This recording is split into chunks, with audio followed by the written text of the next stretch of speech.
संसार में अनेक प्रकार के धर्म हैं।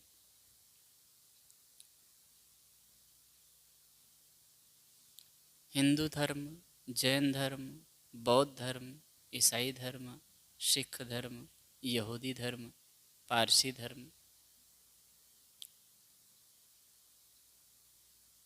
वैसे इनको धर्म की संज्ञा दी जाती है, लेकिन ये धर्म नहीं, एक मजहब है, संप्रदाय है।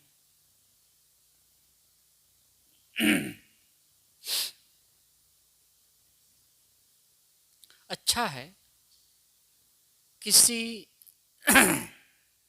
महापुरुष ने अपने समय में जो परिस्थिति बनी, उस समय सुधार की भावना लेकर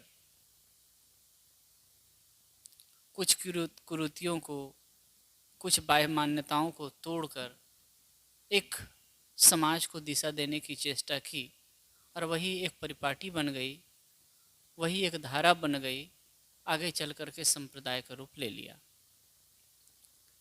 और उसी को धर्म की संज्ञा दी जाने लगी। और इसी को लेकर के आज भी अलग अलग ढंग से लोग चल रहे हैं। लेकिन ये तो ठीक है, होना चाहिए, क्योंकि सबके सब अपने अपने ढंग से एक ढंग से कोई नहीं चल सकते। जिनके प्रति जो आस्था है उसके लेकर के चलते हैं।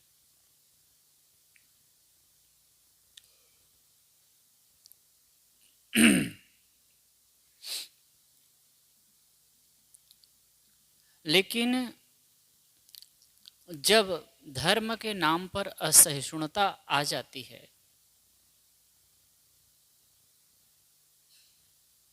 उन्माद होता है, ये दुर्भाग्यपूर्ण है। वैसे हम किसी महापुरुष को लेकर के, किसी मतपंथ को लेकर के, किन्हीं ग्रंथों को लेकर के जब अंधश्रद्धालु हो जाते हैं,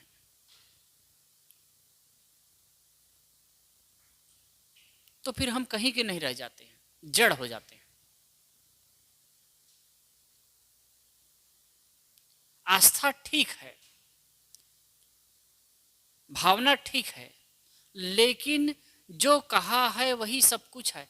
इसके पीछे चल करके, उसके पीछे, किसी महापुरुष के पीछे, किसी ग्रंथ के पीछे चल करके हम अपना अस्तित्व ही खो देते हैं।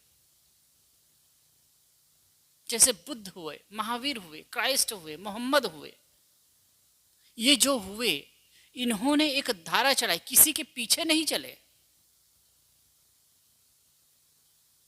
अपना एक दिशा स्वयं कायम की।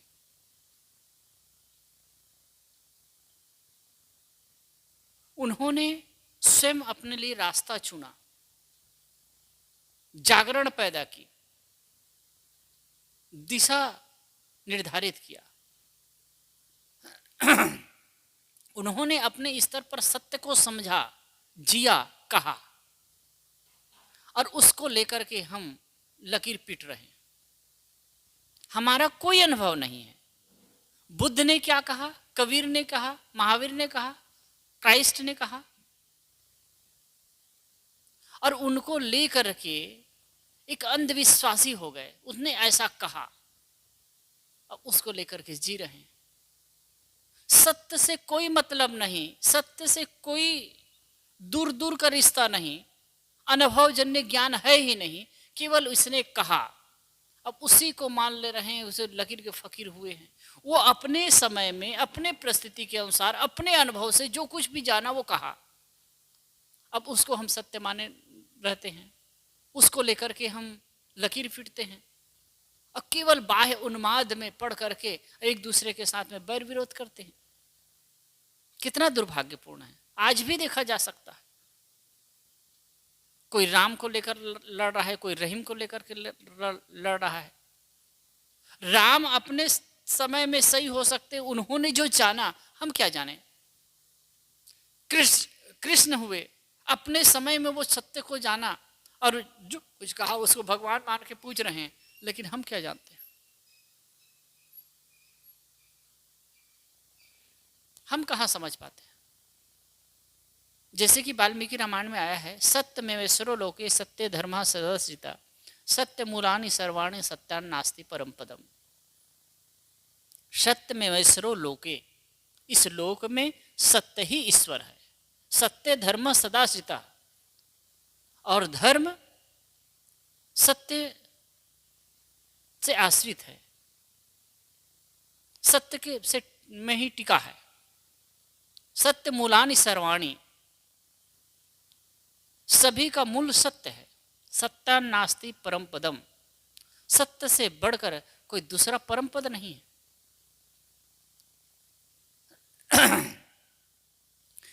राम ने कहा है और सत्य को समझा है। हम इतना पढ़ लेने मात्र से क्या हम सत्य को समझ पाए? क्या हम सत्य को जी पाए? समझना तो, जीना तो क्या समझ भी नहीं पाते हैं। और राम भक्त हुए हैं, कृष्ण को मानते हैं, कृष्ण की चर्चा करते हैं, लेकिन कृष्ण ने जो बात कही है उससे हमारा दूर दूर का रिश्ता नहीं होता है। दूर दूर का रिश्ता नहीं होता है। हम उसको समझ नहीं पाते, जी नहीं पाते हैं, जान नहीं पाते हैं। बस कृष्ण के नाम से, राम के नाम से हो हल्ला कर रहे हैं और अपने आप को बड़ा भक्त मान रहे हैं। इसी प्रकार से मोहम्मद को मानने वाले, ईशा को मानने वालों की दशा है। उनको लेकर के लकीर पीटते हैं। अब देखिए, ईसा मसीह ने जिन्होंने उनको क्रॉस पर लटकाया, उनके लिए कहते हैं कि हे प्रभु, ये क्या कर रहे हैं, नहीं जानते, इनको क्षमा करना। किस अवस्था में रह करके, किस मन स्थिति में रह करके ये बात कही होगी, कितनी ऊंचाई रही होगी उनके जीवन की, उसको कोई ईसाई समझता है? जो अपने विरोधियों के प्रति भी क्षमा भाव हृदय में ला सकता है, जो उनके प्रति भी करुणा विगलित हो सकता है, और वही ईसाई, उसी को मानने वाले जो अपने को ईसाई मानते हैं, ईसा के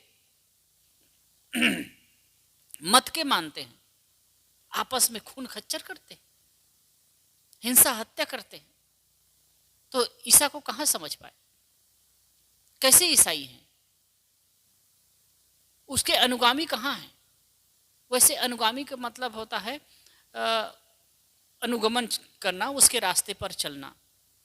उसके रास्ते पर चलना कहाँ हुआ? यदि हम कृष्ण को माने, यदि राम को माने और उनके कहे अनुसार न चले, तो उसके अनुगामी कैसे होंगे? इसी प्रकार मोहम्मद को मानने वाले, कहा जाता है मोहम्मद साहब ने भी कई लड़ाइयां लड़ी, लेकिन उसमें शायद 1000 लोग भी नहीं मरे होंगे। लेकिन मोहम्मद को मानने वाले किस प्रकार से धार्मिक उन्माद फैला रहे हैं, दूसरे लोगों को इंसान ही नहीं समझा जाता है, उनके साथ क्रूरता का व्यवहार करते हैं। अधिकतम जगह देखा जाता है। सब ऐसे नहीं होते हैं, लेकिन कुछ लोग उन्मादी स्वभाव वाले होते हैं, और जो क्या व्यवहार करते हैं लोगों के प्रति, दूसरे को तो तुच्छ नीच, मार दो काट दो, कोई प्रभाव नहीं। और आए दिन आजकल बहुत ज्यादा हो रहा है ये सब। क्या सही अर्थ में मुस्लिम कहलाने वाले, सही अर्थ में जो मुसलमान हैं, सही अर्थ में जो मुस्लिम हैं, सही अर्थ में जो मोहम्मद को मानने वाले हैं, ऐसा कर पाएंगे?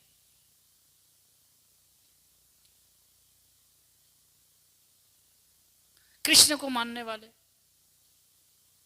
कृष्ण के अनुगामी बनते हैं, अपने आप को मानते हैं, क्या कृष्ण ने जीवन में जो जिया, जो कुछ कहा, उसको जी पाते हैं? क्या कृष्ण कृष्ण रटेंगे या कृष्ण की आरती वंदना करेंगे, इतने मात्र से कृष्ण के अनुगामी हो जाएंगे? कृष्ण ने जो कहा, जो जीवन की परिभाषा दी, जो जीवन की उन्नति के लिए, जो शांति के लिए पथ दर्शाया, बताया, वो क्या समझ पाए? आत्म स्थिति की बात करते हैं। स्थित प्रज्ञ की बात करते हैं, निष्काम दशा की बात करते हैं। कितने लोग समझ पाते हैं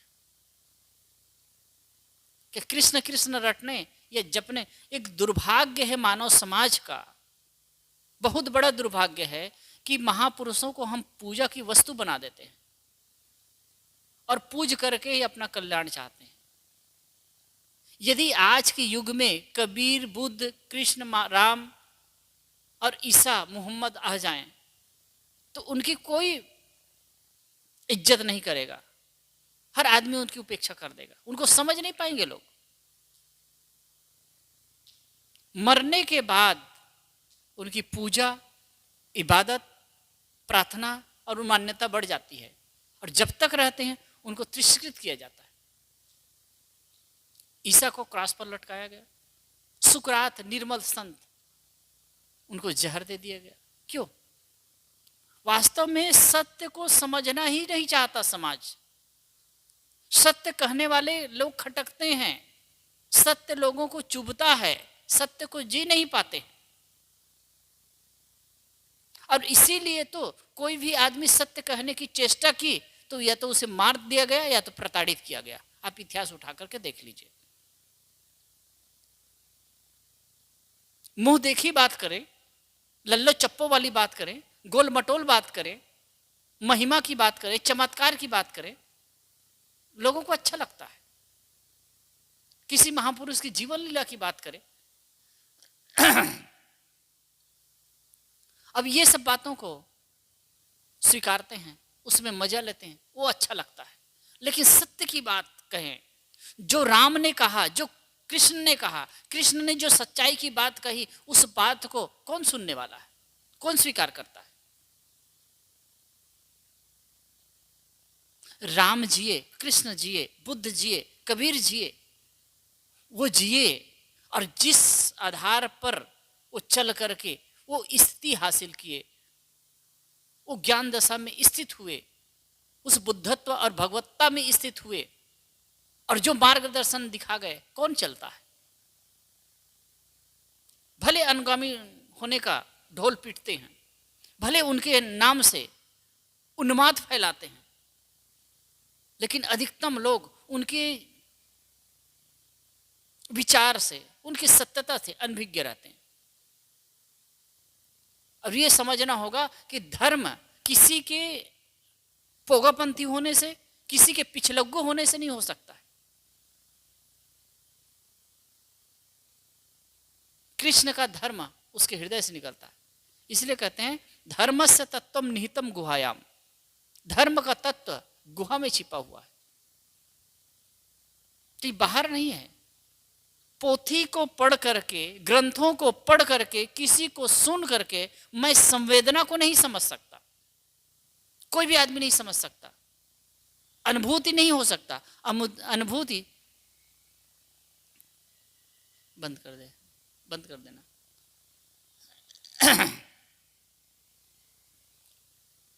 अनुभूति नहीं हो सकता। यदि कोई मेरे पास में आत्मा और परमात्मा की बात करे, आत्मा शुद्ध है, बुद्ध है, निर्मल है, ऐसा है, वैसा है, ये चर्चा करे, इतने मात्र से क्या मुझे आत्मबोध हो जाएगा? क्या मुझे आत्मिक शांति मिल जाएगी? कोई परमात्मा की बात करे, कोई शांति की बात करे, तो क्या उससे मुझे अनुभूति हो सकती है? ये स्वसंवेद्य बात है। इसलिए धर्म पोथी की बात नहीं, धर्म किसी के बताए जाने की बात नहीं। हाँ, मार्गदर्शन हो सकता है, एक दिशा निर्देश हो सकता है, लेकिन धर्म तो आंतरिक वस्तु है, जी करके ही समझा जा सकता है। और जो जीता है वही धार्मिक होता है। सही अर्थ में कहें तो धर्म को जो जीता है ना, इसलिए कहा धार्यति लोका इति स धर्म, जो लोक को धारण करे वो धर्म है, लोक को धारण करे वो धर्म है। धर्म का एक अर्थ होता है स्वभाव, धर्म का एक अर्थ होता है स्वभाव। जैसे कि पृथ्वी का स्वभाव कठोरता, जल का शीतलता, वायु की कोमलता, अग्नि की उष्णता, ऐसे ही मनुष्य का स्वभाव क्या है? जीव का स्वभाव क्या है? ज्ञान। ज्ञान के अनुसार जीना, ज्ञान के अनुसार चलना, यही धर्म पर चलना है। धर्म का दूसरा अर्थ होता है कर्तव्य। अपने कर्तव्यों का पालन, ये धार्मिक होना है। जो जिसका जैसा कर्तव्य है, स्वभाव में जीना धर्म है, अपने कर्तव्यों का पालन करना धर्म है। जिस क्षेत्र में जहां भी हैं, जो कर्तव्य आपको हासिल है, उसके अनुसार आपको चलना, यह धर्म है। और दूसरा स्वभाव में जीना। अगर हम कहें कि जैसे कि जीव का स्वभाव क्या है? शांत। ज्ञान उसका स्वभाव है, ज्ञान उसका गुण है। ये गुण में जी जाए, ज्ञान पूर्वक उनका जीवन हो, शांति में स्थित हो जाए, तो वो धार्मिक है। और नहीं तो कहां के धार्मिक है? यदि चंचलता, अशांति, दुख और पीड़ा, उन्माद में पड़ा हुआ आदमी है, तो वो कैसे धार्मिक हो सकता है? धार्मिकता की पहचान टीका, टोपी, माला, जटा, दाढ़ी, ये शिखा, ये वो नहीं है। न ही वेशभूषा है, न कोई बाह्य आडंबर है, न तीर्थ में स्नान करने से धार्मिकता हो जाती है, और न ही व्रत उपवास आदि कर लेने से धार्मिकता हो जाती है, और न ही अमुक जगह जाने मात्र से धार्मिकता हो जाती है, न ही किसी ग्रंथ के पठन पाठन करना है धार्मिकता है। ये सब बाह्य रूप हैं। धार्मिकता है मन की, चित्त की शांत होना, स्वभाव में जीना, जैसा आपके अंतस का स्वभाव है, जैसे कि जीव का स्वभाव है ज्ञान, तो ज्ञान के अनुसार जीना, सजगता में होना, शांत भाव में स्थित होना, यह धर्म की पहचान है। और बाह्य रूप से देखें कि जो जिसको कर्तव्य है, जो कर्तव्य की स्थिति है, उसको करना, स्वीकार करना, यह धर्म है। इसको तो लोग छोड़ देते हैं, इसको जी नहीं पाते हैं। तो हम केवल लकीर पीटते रहें, पथन्नों को वाँचते रहें, कहते रहें हमारा महापुरुष है। अब होता है, आजकल हो रहा है कि हमारा दिन श्रेष्ठ है, हमारा जो धर्म श्रेष्ठ है, हमारे महापुरुष श्रेष्ठ हैं। एक चीज समझना होगा, एक चीज है, मैं जिस महापुरुष को मानता हूं हमारे महापुरुष श्रेष्ठ हैं, मैं जिस ग्रंथ को मानता हूं वो ग्रंथ श्रेष्ठ है, मैं जिस पंथ में रहता हूं, जिस मत में, जिस धर्म को मानता हूं वो धर्म श्रेष्ठ है, ये ठीक है। लेकिन मैं मानता हूं वह ही श्रेष्ठ है, मेरा महापुरुष ही श्रेष्ठ है, ही श्रेष्ठ है जब लग गया तो दूसरा तो फिर बेकार हो गए। मैं अपने आप को सही और सत्य मान सकता हूं, अपने आप को जिसको मैं मानता हूं उसको मैं सही सिद्ध कर सकता, सही मानता हूं, सही कह सकता हूं, लेकिन दूसरे को तुच्छ कहने का अधिकार नहीं है। अब ये दुर्भाग्य है, अपने को श्रेष्ठ सिद्ध करने के चक्कर में और दूसरे को एकदम तुच्छ बताते हैं। और यही तो उन्माद होता है, झगड़ा लड़ाई क्यों है? मैं सही तू गलत, या फिर मैं ही श्रेष्ठ। ऐसे तो हो रहा है अनेक मत पंथों में, देखो लड़ाई झगड़ा होते हैं, हम जो करते हैं वही सत्य है, दूसरे तो नास्तिक है, दूसरे तो काफिर हैं, दूसरे तो तुच्छ हैं, दूसरे तो नरकगामी हैं, दूसरे तो बेदीन हैं। अब जब ऐसी उन्माद की स्थिति होगी, ऐसी मानसिक भावना होगी, तो झगड़ा लड़ाई और द्वंद्व नहीं होगा। आजकल की जो स्थिति, जो सामाजिक स्थिति हो रही है, एक वर्ग तो कर ही रहा है, दूसरा वर्ग भी कर रहा है, और स्वाभाविक से प्रतिक्रिया में हो रही है। लेकिन समझना होगा सबको, इससे शांति नहीं है, दुख और उन्माद ही बढ़ेगा, असहिष्णुता की वृद्धि होगी, मारकाट ही मचने वाला है। अब बात भी आती है कि दूसरा कर रहे हैं तो हम क्यों नहीं करें, दूसरा कर रहे हैं तो सहते रहें। सहना नहीं है, ये भी बात सही, लेकिन फिर भी ये चीज समाधान का नहीं है। यदि हम धर्म को देखें, धर्म की वास्तविक अंग को समझें, धर्म के आत्मा को समझें, तो यहां उन्माद की कोई गुंजाइश नहीं है। हाँ, कोई अगर हमारे पास आता है, हमको मारने के लिए आता है या हम पर आक्षेप करता है, तो प्रतिकार किया जा सकता है।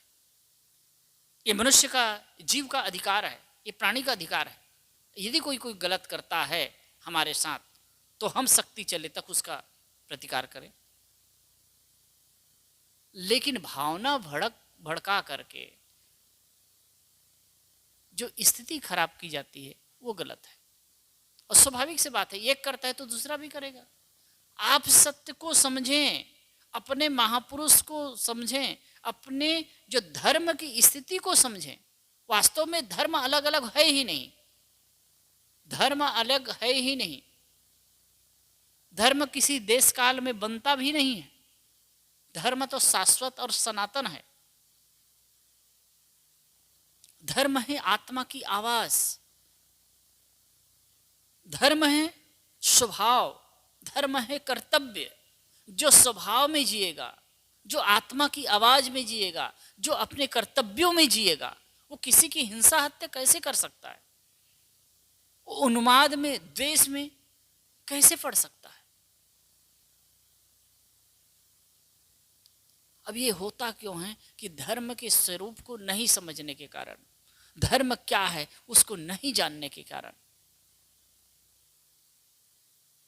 इसीलिए एक कवि ने जो कहा है, मैं कभी कभी कहा करता हूँ, धर्मन हिंदू जैन है, धर्मन हिंदू बौद्ध है, धर्मन मुस्लिम जैन। धर्म चित्त की सुंदरता, धर्म चित्त की शुद्धता, धर्म शांति सुख चैन। धर्मन तर्क वितर्क है, धर्मन वाद विवाद, विरज विमल चैतन्य का धर्म पुनीत प्रसाद। धर्मन मंदिर में मिले, धर्मन हाट बिकाए, धर्मन ग्रंथों में मिले, जो धारे सो पाए।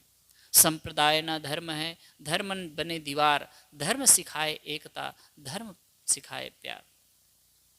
धर्म सदृश न कवच है, धर्म सदृश न ढाल, धर्म पालकों की सदा, धर्म करे प्रतिपाल। इसमें धर्म की सुंदर परिभाषा दी गई। हिंदू, जैन, बौद्ध, मुस्लिम, ये धर्म नहीं है। धर्म हृदय की पवित्रता है, धर्म चित्त की शुद्धता है, धर्म हृदय की पवित्रता है। गुरुदेव ने एक जगह कहा है, सब पूजा धर्म कर्म है, निर्मल मन वाणी काया, प्राणी में मानव में प्रेम प्रसारण और जीव मात्र पर दाया। बहुत सुंदर परिभाषा। सब पूजा धर्म कर्म है। हम जो कुछ पूजा करते हैं, धर्म करते हैं, अनुष्ठान करते हैं, व्रत रोजा रखते हैं, कुछ भी करते हैं, इसका फल क्या होना चाहिए? इसका परिणाम क्या होना चाहिए? इसकी सार्थकता क्या होनी चाहिए? निर्मल मन वाणी काया, मन की निर्मलता हो, वाणी की निर्मलता हो, काया की निर्मलता हो। मतलब मन, वाणी और काया से हमारे गलत कर्म न हो, इनकी पवित्रता बनी रहे, इनकी शुद्धता बनी रहे। और दूसरी बात कहते हैं, मानव में प्रेम प्रसारण, मानव मात्र के प्रति प्रेम का प्रसारण हो, सबके प्रति प्रेम भाव हो और जीवों के प्रति करुणा हो, दया हो। कभी कभी मुझे आश्चर्य लगता है कि धर्म के नाम पर, ईश्वर के नाम पर जब प्राणियों को काटा जाता है, कुर्बानी दी जाती है, कौन सी बुद्धिमानी है? ईश्वर को दयालु, कृपालु, रहम वाला कहा जाता है, तो वो कैसे प्राणियों की हत्या को स्वीकार कर सकता है? कैसे वो उससे खुश हो सकता है? इतनी समझ नहीं है लोगों के पास। केवल उद्वेगवश, भावनावश, ना समझीवश ये सब करते हैं।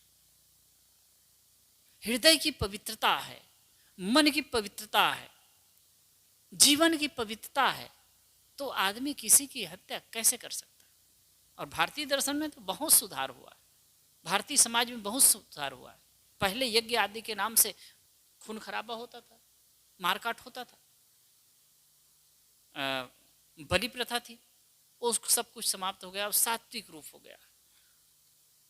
विचार करना चाहिए, आपकी भावना है, ठीक है आप करते हैं, लेकिन आप इसके हिसाब से प्राणियों की हत्या तो नहीं क्यों करते हैं?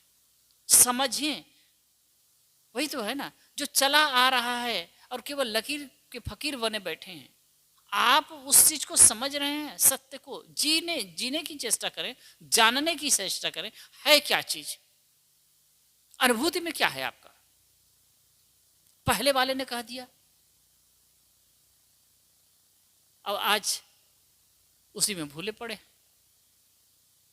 धर्म है वास्तव में चित्त की शुद्धता, धर्म है हृदय की पवित्रता, और जो चित्त की शुद्धता, हृदय की पवित्रता, हृदय की आवाज, आत्मा की आवाज को जो समझने लगेगा, वो किसी के साथ में गलत नहीं कर सकेगा।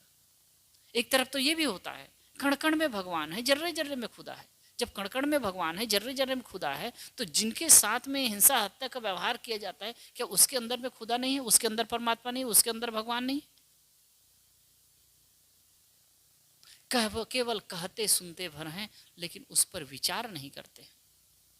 वास्तव में जिस दिन मनुष्य के हृदय में धर्म का अवतरण होगा, वास्तव में धर्म को जीने लगेगा आदमी, तो ये अमानवीय कृत कभी नहीं कर सकता, और वास्तव में उसी दिन वो सही अर्थ में धार्मिक भी होगा।